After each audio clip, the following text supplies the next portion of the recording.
Welcome back. We have a very dynamic person from the Department of Prosecution, Mr. Avdesh Singh, with us, who is presently posted in Prosecution Directorate. He is a well-known name in the department. He keeps on receiving awards time and again.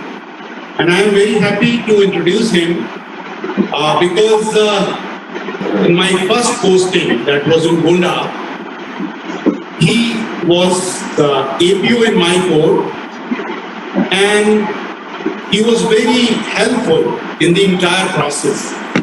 And together, we were able to achieve a lot of convictions, obviously where it was required, not otherwise. So off and on, when laws were required, when rulings were demanded from him, he was having all the things in his katana of judgments in a diary, I still remember, which he used to open and tell me the citation of the case, and that was brought from the library. The rest is story. The rest is history, as they say. So, on behalf of the institute and on my own behalf, I welcome this session. And Gonda, he moved on to Ardoi, where he became someone very important for the prosecution purposes, and he's still here in the department. I hope he'll be coming up with flying colors in times to come, helping prosecution department. He'll be speaking on relevant witnesses, issues and challenges. Some have already been covered, and I request him to avoid repetition. I believe this session is going to be interesting. Over to you. Thank you, sir.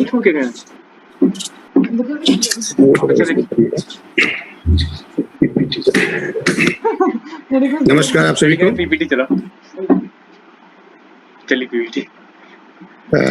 मैं पहले के सभी वक्ताओं ने बड़ा अच्छा सब किया, कहिएगा ना आप।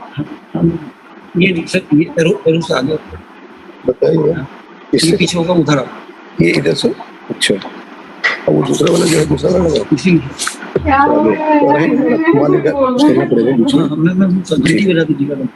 ठीक ठीक। हम कुछ जो है सुनहरे जो एक सूत्र कह सकते हैं आप हमारी दांडिक व्यवस्था के हैं, पहले उस पर चर्चा करेंगे। अच्छे से शुरू करते हैं। प्रत्येक व्यक्ति तब तक निर्दोष है जब तक कि उसका दोष संदेह से परे प्रमाणित ना हो जाए। ये हमारी दांडिक न्यायिक व्यवस्था का एक सुनहरा सिद्धांत है। सबसे बड़ी बात ये है कि हमारी न्यायिक व्यवस्था में जो आपराधिक प्रणाली में हम गिल्टी होल्ड करते हैं, हम जस्ट डिसीजन पे पहुंचते हैं, उसके लिए कोई न कोई आधार चाहिए। तो जेरेमी बेंथम ने जो कहा है कि साक्षी न्याय प्रणाली की आंख और कान है। एक जज के सामने भी अगर कोई मर्डर होता है तो उसके लिए भी वो उसको तुरंत कन्विक्शन नहीं कर सकता, उसके लिए एविडेंस चाहिए। तो ये बहुत ही महत्वपूर्ण है साक्षी, जो उस आधार को खड़ा करता है जिसपे हम कंक्लूजन पे पहुंचते हैं। देखिए, गुजरात राज्य में बलराम अरुद्र सिंह में माननीय उच्चतम न्यायालय ने कहा है कि प्रत्येक उस गवाह जिसे अपराध घटित होने की जानकारी है का यह महत्वपूर्ण कर्तव्य है कि वो गवाही देकर राज्य का सहयोग करे। मलिमत समिति में बताया किसी अपराध की घटना के बारे में गवाही देकर वह सच्चाई की खोज में न्यायालय का सहयोग देने का पावन कर्तव्य निभाता है साक्षी। यदि साक्षियों को धमकी मिलती है अथवा उन्हें झूठी गवाही देने के लिए मजबूर किया जाता है तो इससे निष्पक्ष विचारण भी नहीं हो पाता है। जहीरा हबीबुल्लाह शेख के मामले में ऑनरेबल सुप्रीम कोर्ट ने कहा है, उसी में कहा है, कोई भी देश अपने नैतिक रूप से सही नागरिकों को बलात्कारियों और हत्यारों जैसे असामाजिक तत्वों द्वारा परेशान होने नहीं दे सकता। देखिए, इसके लिए एक जो अमेंडमेंट करके 195 ये आईपीसी में किया गया कि जो कोई भी व्यक्ति दूसरे व्यक्ति को उसके शरीर, ख्याति या संपत्ति को अथवा ऐसे व्यक्ति के शरीर या ख्याति को जिसमें वह व्यक्ति हितबद्ध है या कारित करने के आशय से कोई क्षत करने की धमकी देता है कि वह व्यक्ति मिथ्या साक्ष्य दे तो वह दोनों में से किसी भांति कारावास से, जिसकी अवधि 7 वर्ष तक की होगी, या जुर्माने से या दोनों से दंडित किया जाएगा। इन सब को देखते हुए क्योंकि हमारा आधार विटनेस है, बिना एविडेंस के हम कुछ कर नहीं सकते, इसीलिए साक्षी संरक्षण स्कीम 2018 और जो अभी ऑनरेबल हाई कोर्ट ने honourable witness deposition centre scheme 2022 की है, ऑनरेबल सुप्रीम कोर्ट इसमें बहुत ही सेंसिटिव है कि हर जिले में एक ऐसा डिपोजिशन सेंटर हो जिसके आधार पे हम कार्रवाई कर सकें। ये क्यों दूसरा आ रहा है, ये वाला, ये जो आ रहा है दूसरी शब्द करके, ये हाल इसके बाद वाला, चलिए पता नहीं कैसे दूसरे से आ रहा है, मैं ये आ रहा है पता नहीं कैसे आ रहा है ये, चलिए कोई बात नहीं, मैं सर, आप एक बार वो करिए, मैं देख ले रहा हूँ। हाँ देखिए, हाँ यही वाला है।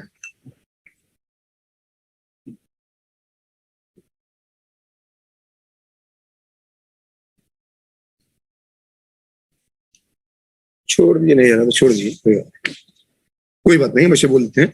देखिए आज की जो व्यवस्था है, पहले की व्यवस्था में आप देखते होंगे कि पहले की व्यवस्था में कोई आदमी गलत करता था तो पूरा समाज जो है उसे बॉयकॉट कर देता था कि इससे कोई मतलब नहीं है, इससे कोई संबंध नहीं रखेगा। लेकिन आज की स्थिति बड़ी खराब हो गई है कि आप देखते होंगे अगर भरे बाजार में भी किसी का मर्डर हो जाए तो कोई व्यक्ति वहां जो भी मौजूद है, कोई भी व्यक्ति सामने आकर के सही बात बताने के लिए तैयार नहीं।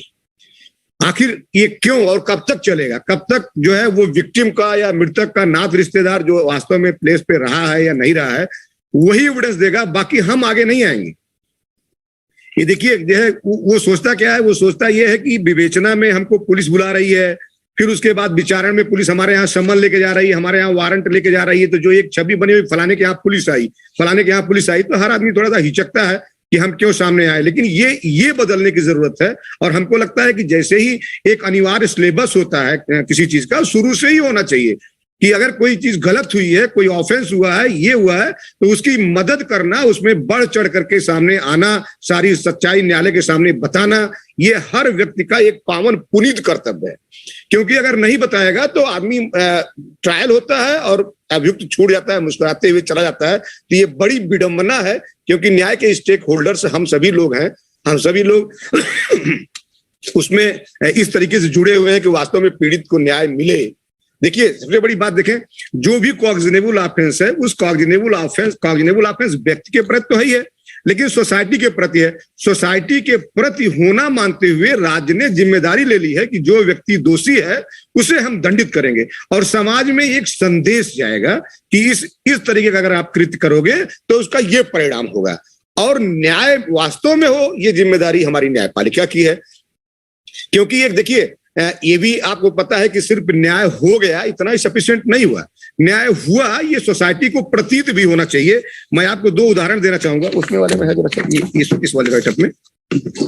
देखिए अभी आपने दो चार दिन पहले ही मैंने एक खबर पढ़ी थी कि 27 साल बाद किसी मुकदमे के 325 के ट्रायल में अभियुक्त को कन्विक्ट किया गया। और नीचे, ये नीचे इसके नीचे, और वो थोड़ा सा ऊपर करिए, हाँ जी। अब 27 साल बाद ये, हाँ ये फर्स्ट वाला नहीं, हाँ ठीक है, और नीचे हाँ ये है।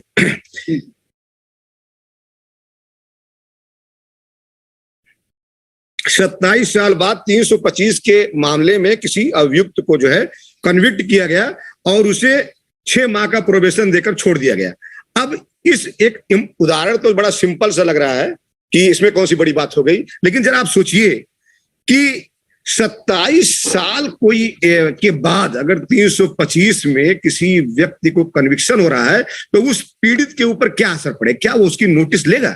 हमको तो नहीं लगता वो नोटिस लेगा, क्योंकि 27 साल में पता नहीं गंगा में कितना पानी बह गया है, उस आदमी का क्या उससे वो रह गया है। निश्चित रूप से वो 27 साल बाद कन्विक्शन में वादी हारा नहीं है, वादी जीता है, और अभियुक्त भी प्रोबेशन भले उसको मिल गया है, अभियुक्त भी हारा है, क्योंकि 27 साल वो दौड़ा है। अगर इसका क्विक डिस्पोजल 2 महीना 3 महीना में हुआ होता तो आगे की अपॉर्चुनिटी रहती और जस्ट डिसीजन आता। सबसे बड़ी बात, अभियुक्त हारा या जीता या वादी हारा जीता, ये बहुत रेलेवेंट हम इसलिए नहीं कहेंगे, चलिए ये तो पर्टिकुलर व्यक्ति के लिए हुआ है, लेकिन जो जिम्मेदारी ओन किया है, स्टेट ने एक जिम्मेदारी ले रखी है कि हम जो है हम जो है इसको दोषी को दंडित कराएंगे, और न्यायपालिका ने जिम्मेदारी ले रखी है कि नहीं, निश्चित रूप से न्याय इसमें मिलेगा। क्या बताइए कि इसमें अगर 6 महीने के प्रोबेशन में उस दोषी व्यक्ति को जो करना था वो 27 साल में कर चुका, और जो सुधारना था वो सुधर गया। इस 6 माह का प्रोबेशन जो है कि सुधरने के लिए तुम अच्छे चाल चलन पे बना के रखोगे, इसलिए आपको छोड़ा जा रहा है। 27 साल बाद उस प्रोबेशन का क्या वैल्यू है बताइए? तो वास्तव में ऐसे मामले में स्टेट हारा है और न्याय हारा है, बाकी के दोनों की कोई बात नहीं है। ऊपर दूसरा वाला का ये उदाहरण, एक और उदाहरण हम आपको देते हैं। अच्छा,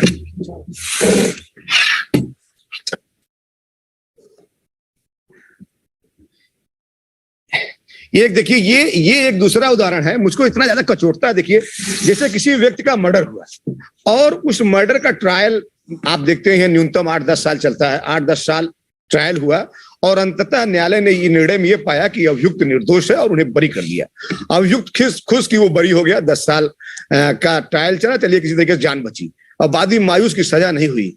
और अगर अपील हो पाई कि नहीं हो पाई, ये बड़ी बात की बात है। अब देखिए अपील अगर नहीं भी हुई, अब बताइए न्याय हुआ? ये ध्रुव सत्य है कि किसी एक व्यक्ति को गोली मार करके उसकी हत्या कर दी गई है। वो तो मरा, इसमें कोई संदेह नहीं है ना। अगर ये जिनको चार्जशीट किया गया है अगर ये निर्दोष है तो वास्तव में दोषी कौन है? उनको तो ढूंढो। हमारे यहाँ न्यायिक व्यवस्था में, ये हमारे क्रिमिनल जस्टिस सिस्टम में ये व्यवस्था नहीं है कि हम तलाशें उसको भाई कि आखिर वास्तव में ये व्यक्ति जो जिसकी हत्या हुई है उसको किसी न किसी तो मारा हुआ, अपने आप तो उसने हत्या अपनी कर नहीं ली। यहाँ पे खामोश है, बस जैसे ही जजमेंट हुआ कि वो दोषमुक्त कर दिया गया, यहीं पे खामोश हो जाता है, आगे नहीं बढ़ता है। तो वास्तव में हम यहाँ न्याय नहीं कर रहे हैं, हम यहाँ पे न्याय विफल हो रहा है। क्योंकि अगर ये इसका डिस्पोजल 3 महीना 4 महीना 6 महीने के अंदर हुआ होता तो न्यायालय ये डिसीजन देती कि नहीं, इसमें वास्तव में ये लोग निर्दोष है, लेकिन जो वास्तविक दोषी है उनको ढूंढो। वास्तविक दोषी तो ढूंढे ही नहीं गए, उनको ढूंढना चाहिए। तो ये इस पे बड़ी गंभीरता से हमको आपको विचार करने की जरूरत है। वो जरा सा करिए, वो वाला जो ऊपर वाला था, वो वाला पीपीटी वाला, पीपीटी कर दी है। चलिए, ये तो मैंने ये कहा कि जो मुझे कचोटता था कि देखिए किस तरीके से है कि क्या वास्तव में हम उस जस्ट डिसीजन पे पहुंच रहे हैं कि वास्तव में अंततः न्याय तक हम पहुंचे हैं कि नहीं पहुंचे हैं। क्योंकि देखिए न्याय करने की जिम्मेदारी न्यायालय की, बाकी सब उसके पार्ट एंड पार्सल है। प्रोसिक्यूशन विटनेस नहीं पेश कर रहा है, नहीं प्रोड्यूस कर पा रहा है, डिफेंस जो है उसकी जीरा कायदे से नहीं कर रहा है। तो जो रथ का पहिया है उस पर कंट्रोलिंग सीट पर हमारे न्यायाधीश बैठे हैं, बाकी सबको कोरिलेट करके जस्ट डिसीजन पहुंचने की महती जिम्मेदारी न्यायपालिका की है। वो उसको किस भी तरीके से अचीव करना है, उसके लिए सब लोग जब जुटेंगे तभी वो अचीव हो सकती है। तो इस पे विचार करने की जरूरत है। अब देखिए साक्षियों के बारे में सब लोगों ने बहुत बेहतर तरीके से बता ही दिया है। ये 3 तरीके की श्रेणी बताई गई है जो खतरे को लेकर के 2018 की जो स्कीम है कि पहला जहां पे उनको या उनके परिवार को जीवन का खतरा हो जांच व विचारण के दौरान। दूसरी श्रेणी उनकी हो गई जहां उनकी सुरक्षा, प्रतिष्ठा और संपत्ति को खतरा हो। तीसरी श्रेणी हो गई कि जहां उनके परिवार के सदस्यों को डराया धमकाया जा रहा है और संपत्ति से उनको छत करने की वो किया जा रहा है उनको। ये क्या हो गया भाई?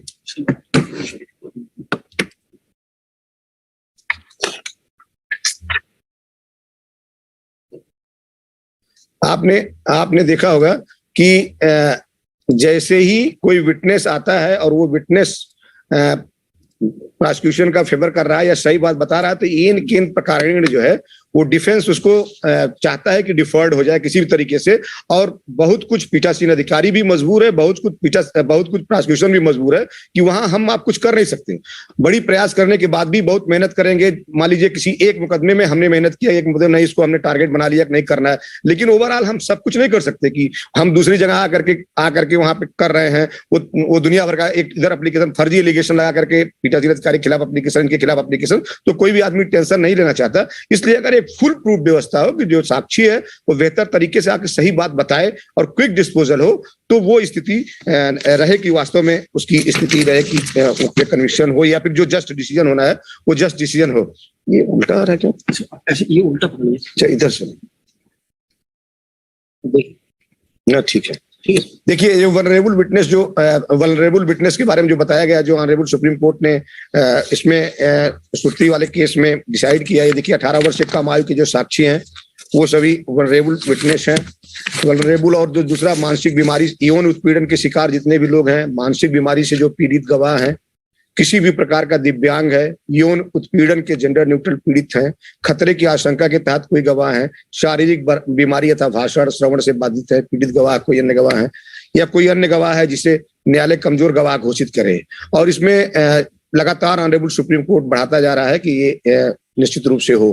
क्या इसमें चैलेंजेस है, क्यों नहीं हो पा रहा है वास्तव में क्विक डिस्पोजल? मुकदमों का अंबार लगा हुआ है कोर्ट में। हम आप रोज देख रहे हैं कि इतने मुकदमे हैं, निश्चित रूप से हमको लगता है कि आउट ऑफ कंट्रोल है, और जिसमें हम कुछ करना चाहते हैं वो हो नहीं पाता है। अगर ये व्यवस्था हो कि एक दिन पहले, जैसे ऑनरेबल हाई कोर्ट में है कि एक दिन पहले ही लिस्ट जारी हो जाती है पूरे सप्ताह भर की, और उसमें पता रहता है किस किस तरीके से कहाँ कहाँ क्या हो। अगर ये हमको पता रहे कि आज ये फाइलें हैं, इस फाइलों में विटनेस आएगा, इस फाइलों में होना है, तो निश्चित रूप से कोई कार्रवाई हो। लेकिन पता लगता है कि 100 150 फाइलें, 200 फाइलें लगी हुई हैं, तो उसका डिस्पोजल हो नहीं पाता। जो आया उसका हुआ, एक नहीं आया नहीं हुआ, इस तरीके की स्थिति होती है। अब देखिए, जितने सभी स्टेक होल्डर्स का अपने अपने दायित्वों का सम्यक निर्वहन न किया जाना। कभी कभी लगता है कि ठीक से नहीं विटनेस नहीं पेश हो पा रहा है, डिफेंस जिरा नहीं कर रहा है, बार बार उसकी पुकार कराई जा रही है। आप कितना उसको पता है, आप कितनी बार, आप 3 बार ऑर्डर शीट लिखेंगे, 4 बार ऑर्डर शीट लिखेंगे, आपने क्लोज कर दिया, फिर 311 एप्लीकेशन डालेगा, रिकॉल कराएगा, नहीं यहाँ से रिकॉल होगा, ऑनरेबल हाई कोर्ट जाएगा, वहां से रिकॉल कराएगा, जो भी सुपीरियर कोर्ट है वहां से जाकर के रिकॉल कराएगा। अंततः ये तो होगा ही कि उसको जस्ट डिसीजन होना है, इसलिए अपॉर्चुनिटी दी जाए, वापस हो जाता है। तो आपकी सारी मेहनत, पूरे दिन भर की सारी मेहनत जाया हो गई। ऐसे साक्षियों के साक्ष्य के डिपोजिशन के समुचित संसाधन करना होना। मूक बधिर साक्षी हैं, अगर मान लीजिए कोई मूक बधिर साक्षी आ गया, अब उसके लिए कोई एक्सपर्ट नहीं है कचहरी में, उसके लिए फिर चाहिए मूक बधिर स्कूल से मंगाइए, फिर एक डेट डिफर्ड हुई। मुकदमों के निस्तारण में देखिए जो विलंब लग रहा है, मैं बार बार कर रहा हूं कि जितनी क्विक डिस्पोजल हो नहीं पाता। 1990-92 तक की फाइलें पेंडिंग है और उसके गवाह का पता ही नहीं है कि कहाँ है कहाँ नहीं है, इसलिए डिस्पोजल नहीं होता। प्रतिदिन सुनवाई हेतु लगने वाले वादों की अनियमित संख्या एक निश्चित हो, लेकिन इसमें भी एक समस्या ये है कि जैसे मान लीजिए इतनी फाइलें, 2000 फाइलें पेंडिंग हैं, और अगर ये कहा जाए कि जनरल रूल क्रिमिनल के तहत सिर्फ 14 फाइलें लगाई जाए, तो हमको लग रहा है कि दूसरी फाइल में डेट लगने 6 महीने बाद की डेट लगेगी। तो इन सब परिस्थितियों में निश्चित रूप से जो है वो इसकी एक व्यवस्था करनी पड़ेगी कि उतने ही मुकदमे लगे जिसका वास्तव में डिस्पोजल हो जाए, जिसकी सुनवाई हो जाए। ये स्थिति न रहे कि जो है अंबार लगा हुआ है और हम उसमें कुछ कर नहीं पा रहे हैं। अधिवक्ताओं का आशा योग्य अगर होस्टाइल विटनेस है तब तो निश्चित रूप से अधिवक्ता आकर के जिरह कर लेगा। अगर नहीं होस्टाइल विटनेस है, वो सही बात बता रहा है, तो निश्चित रूप से वीएन के प्रकारण पहली बात तो समय से आएगा नहीं। आप बार बार बुलाते रहेंगे, 1 बजे 2 बजे 3 बजे आएगा तो फिर पता लगेगा एप्लीकेशन देगा, दूसरे न्यायालय में व्यस्त है, कुछ न कुछ ऐसी अड़चन लगाए, किसी न किसी तरीके से उस दिन डिफर्ड हो जाए। और जब विटनेस 1 बार 2 बार दौड़ कर आएगा तो निश्चित रूप से कहेगा भाई कुछ करो, इसमें से हमको फुर्सत मिल जाए, हम बार बार नहीं आना चाहते हैं। तो इससे न्याय निष्फल होता है। एक चीज और है, जैसे मान लीजिए एक कोटा निर्धारित है कितना इतना डिस्पोजल आपको करना है, उसके बाद अगर कोई डिस्पोजल कर रहा है तो फिर उसका कोई मतलब नहीं है। तो निश्चित रूप से एक पुरस्कार की व्यवस्था, उसके रिकॉग्निशन की व्यवस्था होनी चाहिए कि अगर किसी व्यक्ति ने, किसी पीठासीन अधिकारी ने बड़ी मेहनत करके सारे एविडेंस ला करके ज्यादा डिस्पोजल किया है, तो उसके कार्य का रिकॉग्निशन होना चाहिए। सामान्य रूप से भाई हम कोई डिस्पोजल नहीं कर रहे हैं, हम भी समान रूप से हैं, और कोई 100% डिस्पोजल कर रहा है, 200% डिस्पोजल कर रहा है, उसकी भी समान स्थिति है। तो ये इससे एक अरुचि पैदा हो जाती है कि ठीक है, हमारा कोटा पूरा हो गया, चलिए नौकरी पक्की, आगे बढ़ रहे हैं। तो ये थोड़ा सा इसमें कुछ न कुछ सुधार करने की जरूरत है। साक्षियों व अभियुक्तों के लिए प्रोसेस तैयार करने, ले जाने, तामीला कराने, साक्षियों को लाने, कोई व्यवस्था वास्तव में कहीं आप खोजें एक समन कौन बनाएगा साक्षियों के लिए, कहीं पता लग रहा है पैरोकार बना रहा है, कहीं पता लग रहा है पैरोकार नहीं बनाएगा, कहीं पे वो जो है कोर्ट मोहरिर बनाएगा, या फिर क्या जो जनरल रूल क्रिमिनल का है भाग 3 के तहत साक्षी रजिस्टर हो, उसको कौन भरेगा। पता लगेगा 200 फाइल लगी हुई, तो 200 फाइल उसको देखे विटनेस कि ये आपका पेशकार किया, अब वो चले साक्षी वाला बनाए। तो इसकी एक निर्धारित व्यवस्था होनी चाहिए निश्चित रूप से कि कौन साक्षी जाएगा, कौन ले आएगा, चाहे सेंट्रल स्तर पर हो कि जिले स्तर पर ऐसी व्यवस्था हो जहां से सीधे जो है पुलिस वाला जाकर तामील कराए और विटनेस को ले आए, कोर्ट में प्रोड्यूस करे। नहीं होता क्या, सम्मन गया, पैरोकार लग गया, कभी जीडी में एंट्री हुई, कभी जीडी में एंट्री नहीं हुई, कभी दीवान जी को दिया, दीवान जी अपने तकिए के नीचे, कुर्सी के नीचे रख लिए, उसको पड़ा हुआ है, केस जो है सुनवाई पे आई, लिख के आ गया कि समय अभाव में, जो है रोज हम लोग देखते हैं कि समय अभाव में जो है तामीला नहीं किया जाए। क्या मतलब है, कोर्ट ने अपना समय जाया किया, उसमें संबंध प्रोसेस बनवाया, तैयार कराया, उसमें खर्च हुआ, लोगों को जो है पब्लिक स्टेकर खर्च हुआ, गया वहां पे, तामीला नहीं हुआ, आपने लिख दिया समय अभाव में। ये क्या मतलब है भाई, फिर उस दिन की उसकी पूरी सुनवाई खत्म हो गई। ये एकदम गलत ट्रेंड है। इस पे निश्चित रूप से जब तक एक व्यवस्था क्लियर कट नहीं होगी तब तक ये ऐसे पेंडेंसी बढ़ती रहेगी। देखिए, अदालत परिसर में साक्षियों के साक्ष्य देने तक की कोई सुव्यवस्थित व्यवस्था नहीं है। कचहरी में बैठने की, उनकी शौच आदि कोई समुचित व्यवस्था नहीं है। मित्रवत व्यवहार का अभाव, उसी में भीड़ लगी हुई है, विटनेस उसी में अभियुक्त लगे हुए हैं, हमको डेट चाहिए सुबह से, उसी में साक्षी भी मारा फिर रहा है कि हमारा कहाँ से स्टेटमेंट हो, कौन कराए स्टेटमेंट। तो ये देखने की जरूरत है। ये देखिए पक्षद्रोहिता क्यों हो रही है। अभी मैंने कहा कि बदली हुई मानसिकता है कि हमसे क्या लेना देना भाई, आपका मर्डर हो रहा तो आप जानो, आपका परिवार जाने, आपका माँ बाप जाने, आपका भाई बहन जाने, हमसे क्या मतलब। तो अगर हम बड़े उत्साह में जाकर के FIR लिखा दिए या कहीं जाकर के स्टेटमेंट हमने एक कर दिया, 20 लोग हमारे परिवार के ही रोकना शुरू कर दें कि नहीं आपसे क्या मतलब भाई, वो मर्डर कर दिया उनका, आपका भी मर्डर कर सकता है। फिर भी मान लिया आपने हिम्मत किया, हित मित्र कह रहे यार किस लफड़े में पड़े हुए हो आप, जो है एक तो देखिए इतना हीनियस आदमी है, उनको मार दिया आप, जबरदस्ती लिए हो, और फिर पता लगे एक्यूज भी आपको धमकाना शुरू कर दिया, तो आपको लगता है फिर हमसे क्या लेना देना। ये कार्य तो न्यायालय का है, ये कार्य तो स्टेट का है, सजा कराए, हमसे क्या मतलब। अब दूसरी मजबूरी कि न्यायालय और स्टेट की कि बिना आपका कंधा लगे उसमें कुछ नहीं कर सकता। तो ये मानसिकता स्टार्टिंग से बदलनी पड़ेगी कि निश्चित रूप से प्राइमरी स्टेज से, जैसे पहले नैतिक शिक्षा चलती थी उसी स्टेज से ये सिखाना पड़ेगा सभी व्यक्तियों को जो भी हमारे नागरिक है कि इस तरीके की अगर स्थिति होती है तो वो आगे बढ़ चढ़ के दे। अगर हर आदमी सही बात कहने के लिए तैयार हो जाएगा, पहले जमाने में आप देखते रहे होंगे गांव में कोई एक बच्चा, किसी का बच्चा कोई गलत करता था तो कोई पूछता नहीं था, कोई भी बड़ा आदमी एक थप्पड़ खींच के मार देता, गाँव का कोई भी आदमी होगा तो ये थप्पड़ खींच के मारता था कि ये गलत है, और माँ बाप उससे उलाहना देने नहीं जाते थे, माँ बाप कहते थे कि आपने बिल्कुल सही किया है। और उसका एक समझ लीजिए जैसे एक सर्किल बना होता था, गांव का कोई भी आदमी दिख गया तो आदमी जो भी बच्चा है वो गलत काम करने के लिए गया तो भाग जाता था। तो ये एक मेंटलिटी धीरे धीरे खत्म हो रही है, वही सामने आपके अपराध हो रहा है, हमसे कोई मतलब नहीं, हम एकदम जैसे इग्नोरेंस बन कर किनारे से चले जा रहे हैं, एकदम गलत है। बार बार साक्ष्य के लिए दौड़ा जाना, एक बार आया, 2 बार आया, 3 बार आया, कितनी बार आएगा आखिर, उसके बाद चला गया। ये उसके लिए अलग से अगर व्यवस्था, जैसे अब स्कीम चल रही है कि एक सेंटर बन जाएगा, वहां गवाहों के बैठने की व्यवस्था हो, जहां अभियुक्त ना आ पाए, फिर सीधा उनका सम्मानजनक तरीके से उनका स्टेटमेंट हो, समय से हो, ये ना हो कि अभी चीफ हो गया है 2 घंटा बैठा हुआ वकील साहब का इंतजार किया जा रहा है डिफेंस के कि अब आवे अब आवे अब आवे। अब वो मजबूरी है कि अभी आएंगे, पता लगे 4 बजे, और अगर आपने क्लोज कर दिया तो हल्ला मचाएंगे, नहीं हम तो फ्रंट खोलेंगे। तो ये इन सबको दूर करने की जरूरत है।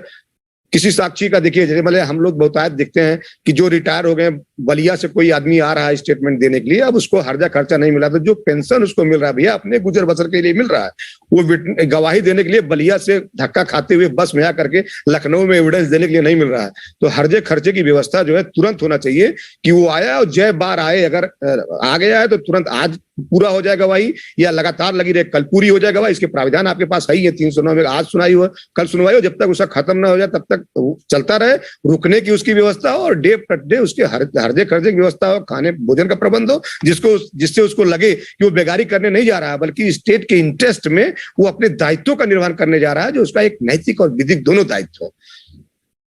देखिए एक भी है, सत्र मामलों में सामान्यतः अभियोजन का संचालन स्थानीय अधिवक्ता द्वारा किया जाता है, तो वो थोड़ा सा ये रहता है कि लोकल तो उनके ऊपर ज्यादा प्रेशर रहता है कि सब लोग जानने वाले हैं कि भाई आप बड़े तीरंदाज बन रहे हो, हमारे मुकदमे में ये करा दे रहे हो, वो करा दे रहे हो। तो ये थोड़ा सा ये भी एक स्थिति है।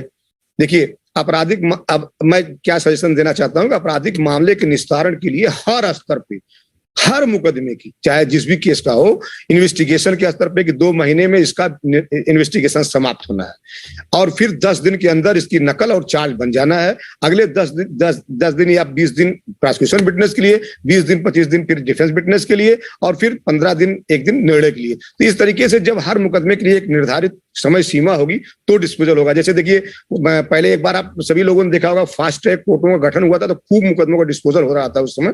इस तरीके के फास्ट ट्रैक कोर्ट का गठन बहुत अनिवार्य है कि जो अभी आपके पास रोज ही मिलते हुए, कोई 90 का मामला है, कोई 92 का मामला है, इस तरीके की स्थिति आती है, तो इसके लिए फास्ट ट्रैक कोर्ट गठित होना बहुत जरूरी है। और एक स्थिति ये भी, जैसे मान लीजिए कोई ऐसा है जैसे 3/25 का मुकदमा पड़ा हुआ 1990 का चल रहा है, या 60 एक्साइज का मुकदमा पड़ा हुआ है, अब उसमें विटनेस नहीं हुआ, प्रोसिक्यूशन ये डर रहा है अगर एक्विट हो जाएगा बिना एविडेंस के तो हमसे पूछा जाएगा, क्योंकि हमारी मॉनिटरिंग वहां होगी।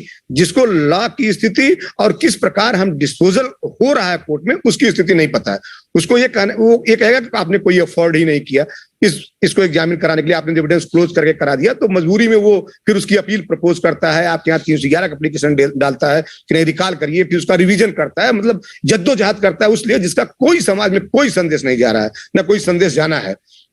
2000 तक के मामलों के लिए अलग से, 2010 तक के मामलों के लिए, जब तक अलग अलग फास्ट ट्रैक कोर्ट का गठन नहीं होगा और इसको इस तरीके से व्यवहारिक तरीके से ऑब्जर्वेशन नहीं होगा कि इस मुकदमे में वादी मर गया है, लापता है, पता नहीं चल रहा है, कोई विटनेस नहीं है। जैसे मैं आपको एक उदाहरण दूं, जैसे अब इस समय आ रहा है कि सब अभियोजन जो है देख करके ही चार्जशीट वहां भेजेगा। अभी भी अभियोजन का कंट्रोल ये नहीं है कि कौन कौन से विटनेस उसमें रखे जाएंगे। आपने देखा होगा गैंगस्टर का मैं प्रोसिक्यूशन करता हूं, गैंगस्टर में हमको लगता है अगर आधार मुकदमे 3 दर्शित हैं तो 5 विटनेस से ज्यादा की कोई जरूरत नहीं है। वादी मुकदमा जो है वो सारे डॉक्यूमेंट्स प्रूव कर देगा और मैक्सिमम आधार मुकदमों के वादी की जरूरत है, जहां रिकवरी हुई है वहां रिकवरी विटनेस की और आयोग जरूरत है। लेकिन आप लिस्ट देखिए तो 30 मुकदमों की लिस्ट है।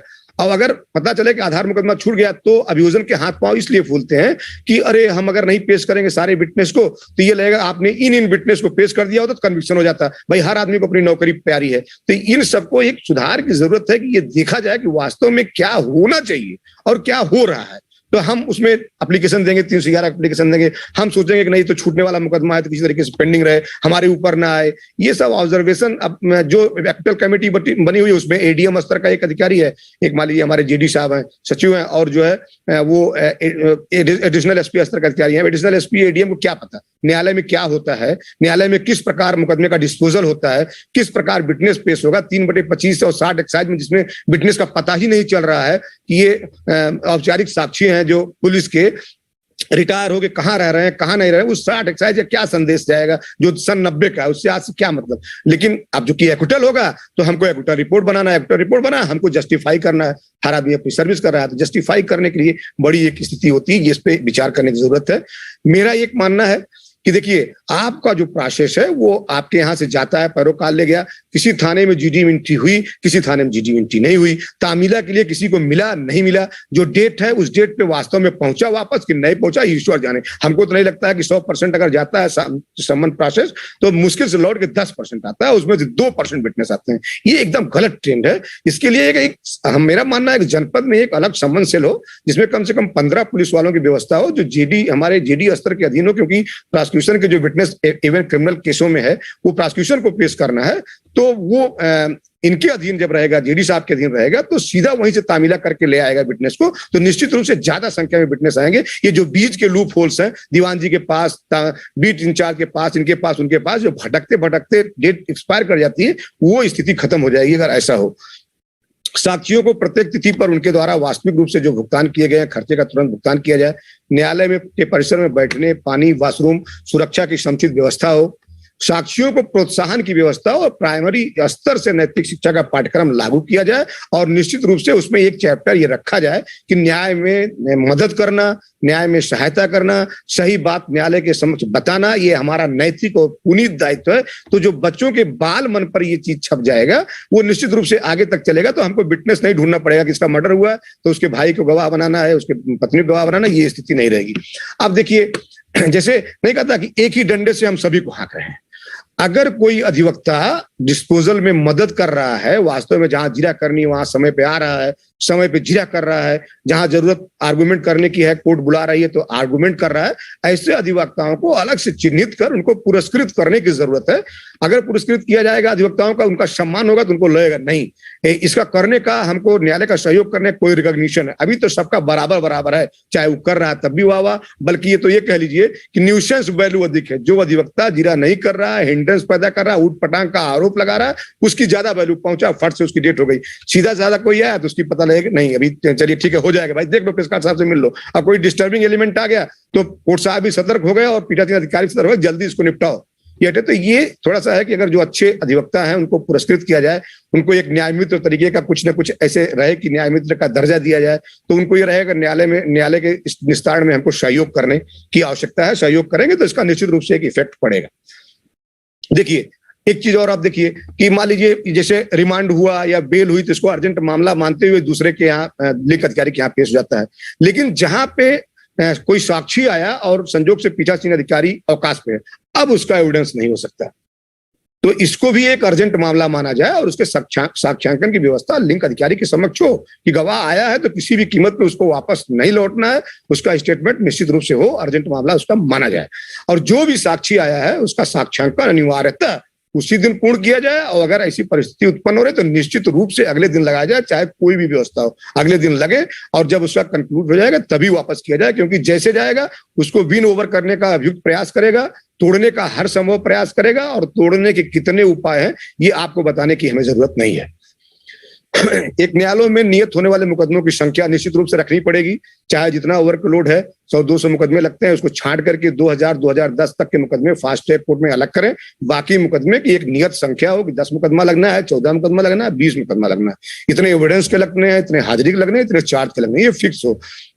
और एक दिन पहले ही, जैसे सुबह एक दिन पहले ही जानकारी हो जाएगी कितने एविडेंस के मामलों में कौन कौन से विटनेस आ रहे हैं, किसमें किसमें एविडेंस होना है, किसमें किसमें एविडेंस नहीं होना है। और जैसे पहले मैंने देखा था कि 10 बजे किसी किसी कोर्ट में 10 बजे पीठासीन अधिकारी बैठता था, 10:30 बजे तक जितने भी मुकदमे हाजिरी के सब डिस्पोज कर देता था, 10:30 तक अगर उपस्थित हुए तो उपस्थित हुए, नहीं तो रिजेक्ट, सबका सबको वारंट हो गया। तो एक बार अभी आपको अटपट लगेगा, आपने शुरू किया जहां 8-10 वारंट किया तो एक बार आपका विरोध भी होगा, सब कुछ लोग करेंगे, लेकिन अगर आपने रूटीन बना लिया कि नहीं हमको तो सुनवाई 10:30, आपको और भी वर्क करना पड़ता है, 10:30 से 11 बजे हमको हाजिरी के मामलों और चार्ज के मामलों की सुनवाई करनी है, 10:30 से 11 पे अगर पुकार पे अभियुक्त नहीं मिला तो निश्चित रूप से उसमें एडवर्स ऑर्डर होगा, तो आपका विरोध भी हो सकता है। लेकिन 1 दिन 2 दिन 4 दिन 10 दिन 20 दिन 25 दिन करते करते सबको ये पता हो जाएगा कि इस बंदे पे कोई असर नहीं होगा, ये अपने हिसाब से ही करेगा। और देखिएगा आपकी कोर्ट के सामने 10:30 बजे हाजिर होने वाले मुकदमों की भीड़ न लग जाए तो मेरा नाम नहीं, भीड़ लग जाएगा,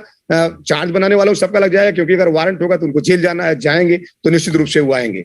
एक चीज और इस पे विचार करने की जरूरत है कि जो सत्र परीक्षणीय मामले हैं उसमें पहले कमिटल की जो भी प्रोसीडिंग है मजिस्ट्रेट के यहाँ दाखिल हुआ, उसकी कॉपी बनवा के दी गई, इसलिए कि जिससे सेशन न्यायालय का समय जाया ना हो। लेकिन होता क्या है कि वहां नीचे पड़ा हुआ है, कॉपी अपनी उसकी बन रही है, उसमें पता लगा कोई पेपर गायब है, तो कमिटल होने में ही 2-2 3-3 4-4 साल लग जाता है, तो सब स्थिति डावाडोल हो जाती है, विटनेस भी फिर उस तरीके से समर्थन करने की स्थिति नहीं रह जाती है। तो जैसे आप ये गैंगस्टर कोर्ट में हो गया, पॉक्सो में हो गया, SC/ST में हो गया, वैसे आईपीसी के जो सेशन ट्रायल के मामले हैं वो निश्चित रूप से सीधा उसका कॉग्निजेंस सेशन कोर्ट में ही हो, सारी प्रक्रिया वही हो और ये व्यवस्था होनी चाहिए। विवेचना और विचारण की सारी कार्रवाई में अधिकाधिक आधुनिक वैज्ञानिक विधियों का प्रयोग हो, निश्चित रूप से सीसीटीवी फुटेज लगनी चाहिए, कैमरे लगने चाहिए, क्या प्रोसिक्यूशन काम कर रहा है कि नहीं कर रहा है, डिफेंस का काउंसिल आकर के जिरा कर रहा है कि नहीं कर रहा है, पीठासीन अधिकारी भी अपने ढंग से काम कर रहा है कि नहीं कर रहा है, तो सब पे एक तरीके से सब पे वॉच रहेगा, जो भी तीनों स्टेक होल्डर्स हैं, विटनेस क्या बोल रहा है नहीं बोल रहा है, सब एकदम स्पष्ट हो जाएगा। साक्षी के संख्याकन के लिए सम्मानजनक व्यवस्था व्यवहार हो। एक चीज और देखिए, सबसे ज्यादा मुकदमा क्यों पेंडिंग होता है, जो औपचारिक साक्षी हैं, हमारे जो दरोगा हैं, डॉक्टर हैं, इन सबके नाते जो है बहुत पेंडिंग रहती है, पता नहीं किसी की पोस्टिंग बलिया हो गई, किसी की पोस्टिंग बांधा हो गई तो वो आ नहीं पा रहा है।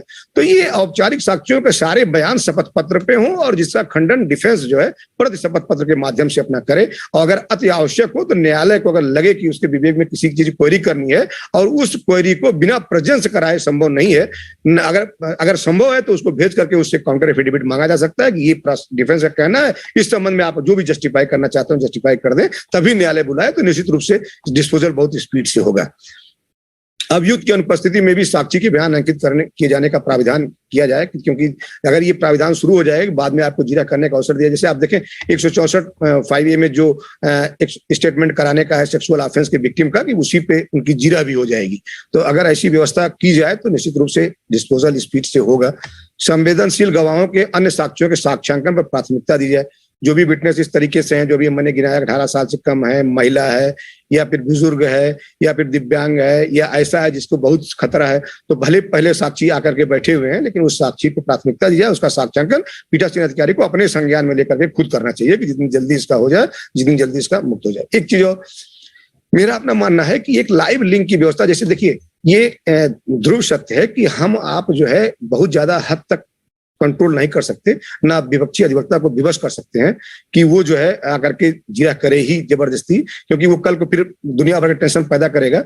उसके लिए मेरा एक मानना है कि थाने स्तर पे एक बड़ी सी जैसे स्क्रीन की व्यवस्था हो और उसमें प्रति सप्ताह जो भी मुकदमे लगने हैं उसकी लिस्ट शनिवार को ही फ्लैश हो जाए कि इन इन मुकदमों को लगना है, और डे बाय डे सुबह और शाम को भी फ्लैश होता रहे कि इन इन मुकदमों, इस थाने के ये मुकदमे लगे हुए थे, इस मुकदमे का स्थगन इस वजह से हुआ, ये डिफेंस काउंसिल जिरा न करने की वजह से हुआ है, अभियोजन के अपीयरेंस की वजह से न हुआ है, या फिर इसमें जो भी स्थिति है। और जब एक्विट हो तो ये भी हो जाए कि इसमें गवाह पक्षद्रोही हो गए हैं, गवाहों ने समर्थन नहीं किया इसलिए हुआ, तो जो दूर का विटनेस है, दूर दराज का 50 किलोमीटर 60 किलोमीटर का, वो दौड़ करके यहाँ जानने की जगह वहीं जा करके अपने तहसील में थाने पे अपने डिस्प्ले देख लेगा। उसका एक फायदा क्या होगा जो मेरे अपने मन में है कि ये शो होता रहेगा। देखिए, वकील का आधार क्या है? वकील का जो आधार है वो उसके क्लाइंट्स हैं जो पार्टिकुलर क्षेत्र के ही विशेष रूप से होते हैं।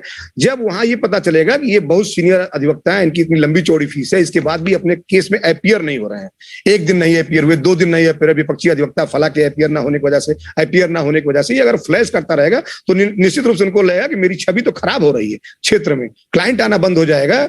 तो फिर हमको आपको नहीं कहना पड़ेगा कि आप गिरा करिए भैया, हम तो यही फ्लैश कर रहे हैं, अपने आप आकर के वो करेंगे और हमको नहीं लग रहा और कोई विकल्प है उनको बाध्य करने का। और जो मैं सिर्फ एक चीज और भी यही क्षमा के साथ कहूंगा कि मैं सिर्फ उसके लिए कह रहा हूं कि जो इस तरीके की हरकत करते हैं, अच्छे लोगों के नाते ही कचेरी चल रही है, अच्छे लोग हर जगह हैं। डिफेंस का काउंसिल भी हम लोग देखे थे कि तुरंत बुलाते थे, बहुत से लोग ऐसे तुरंत आकर के जिरा करते हैं, पूरा सहयोग करते हैं, लेकिन कुछ ऐसे हैं जो सहयोग नहीं करते हैं। तो सबके लिए अगर व्यवस्था हो जाएगी तो निश्चित रूप से अच्छे लोगों को प्राथमिकता मिलेगी और जो इस तरीके के लोग हैं उनका धीरे धीरे प्रैक्टिस, अब हम क्या कह सकते हैं कि प्रैक्टिस ही कम होना शुरू हो जाएगी। लोग समर्थन नहीं करेंगे, उनके पास आएंगे नहीं कि बहुत बड़े वकील होंगे, अपने लिए होंगे। जब हमारे मुकदमे में अपीयर ही नहीं हो रहे हैं, हमारे मुकदमे में कोर्ट के समक्ष हमारा पक्ष ही नहीं रख रहे हैं, तो हम क्यों इनके पास जाएं? तो उनके ऊपर एक मॉरली और इकोनॉमिक तरीके से भी प्रभाव पड़ेगा और वो निश्चित रूप से न्यायालय का सहयोग करेंगे। सारे साक्ष्यांकन की वीडियो रिकॉर्डिंग हो, न्यायालय कक्ष में सीसीटीवी की व्यवस्था हो, जिससे सब लगता रहे कौन काम कर रहा है नहीं कर रहा है।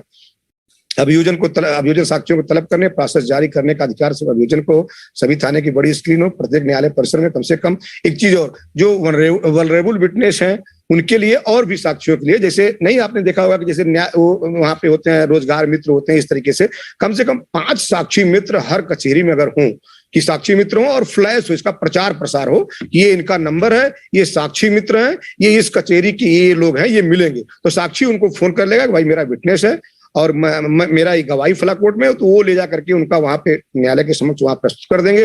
उनको जो भी आवश्यकता होगी, जो मान लीजिए उनको हर्जा खर्चा मिलना है, हर्जा खर्चा मिलेगा। अगर मान लीजिए कहीं विटनेस बना हुआ तो वहां पे ले जाकर विटनेस रूम में ले जाएंगे, यहाँ पानी व्यवस्था है, यहाँ ये है, यहाँ सुरक्षा की व्यवस्था है, तो वो बहुत ही बेहतर तरीके से वो कार्रवाई हो सकती है।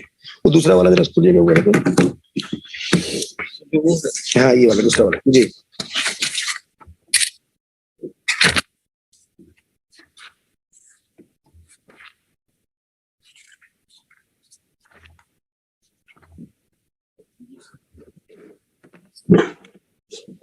ये राइटअप मैं सर से रिक्वेस्ट करूंगा कि राइटअप जो है अगर भेज देंगे तो अच्छा भी रहेगा, कुछ ना कुछ मिलेगा। इसमें मैंने जो साक्षी होस्टाइल हुए हैं, होस्टाइल होते हैं, उनसे संबंधित रूलिंग्स मैंने नोट कर रखी है। और ये मैं दिखा रहे हैं, ये पक्षद्रोहिता से संबंधित जितने भी केस लाज हैं, Ravindra Kumar day, state of Odisha, कि केवल यह तथ्य किसी साक्षी का अभियोजन ने पक्षद्रोही घोषित कर दिया, उस गवाह को अविश्वसनीय नहीं बना देता। कानून का यह नियम नहीं है कि अगर पक्षद्रोही साक्षी है तो उसके संपूर्ण साक्ष्य को डिनाई कर दिया जाए। यदि आवश्यक गवाह परिचित नहीं है तो यह अभियोजन और पीठासीन अधिकारी दोनों का दोष है, क्योंकि न्याय करने की जिम्मेदारी न्यायालय की, इसलिए पीठासीन अधिकारी का ज्यादा दोष है। तो दोनों लोग न्याय के पहिए हैं, न्याय को प्रदान करने के लिए सभी लोग बराबर से रिस्पॉन्सिबल हैं। तो वो सबको आना चाहिए। विटनेस को होस्टाइल विटनेस कितना कंसीडर किया जाएगा नहीं किया जाएगा। जैसे कि इस प्रकरण में था, ये रमेश पाल सिंह बनाम स्टेट ऑफ यूपी 2013 का है, ऑनरेबल हाई कोर्ट की डिवीजन बेंच का, कि इसमें साक्षी के पति और देवर और बच्ची की हत्या कर दी गई थी। मुख्य परीक्षा में अभियोजन कथानक का उसने समर्थन किया। प्रतिरक्षा पक्ष ने 14 पेज की जिरह की, इसके बाद जिरह स्थगित हो गई, बाद में आई तो विटनेस होस्टाइल हो। तो इसमें ये ऑनरेबल हाई कोर्ट ने कहा कि नहीं, जिरह डिस्कार्ड की जाएगी और जो उसका एग्जामिनेशन हुआ है उस पर जो है रिलाई किया जाएगा। ये सबसे महत्वपूर्ण रूलिंग है स्टेट ऑफ एसपी बनाम ज्ञानचंद की, जो ऑनरेबल सुप्रीम कोर्ट के 3 न्यायमूर्तियों की है। कि ये देखिए, एक चीज मैं यहाँ कहना चाहूंगा कि जैसे ये होता है ना कि ये विटनेस अभियोजन ने परिचित नहीं कराए, इसलिए मुकदमे में कन्विक्शन नहीं है। ये मुझे मेरा अपना ये मानना है प्रोसिक्यूटर की हैसियत से कि नहीं, अगर आपको लग रहा है कि जस्ट डिसीजन करने के लिए ये विटनेस इंपॉर्टेंट है, तो निश्चित रूप से तुरंत 311 का पार्ट 2 लागू हो जाएगा और ये मैंडेटरी प्रोविजन, वहां आपका विवेक नहीं है। आप उस विटनेस की उपस्थिति प्रक्योर करेंगे, उस विटनेस का एग्जामिनेशन कराएंगे, क्योंकि जस्ट डिसीजन करना आपका काम है। और ये जो ये आप कह के नहीं छोड़ सकते कि non examination of other witness, कि ये इनका अगर परीक्षण कराया गया होता तो इसमें ये हो जाता है। तो जो भी विटनेस एग्जामिन कराया गया उस पर आप उनकी वेट की वैल्यूएशन करेंगे। अगर आपको लगता है कि नहीं, ये विटनेस अगर होता तो बहुत ही क्रूशियल विटनेस था, तो ये तलब करने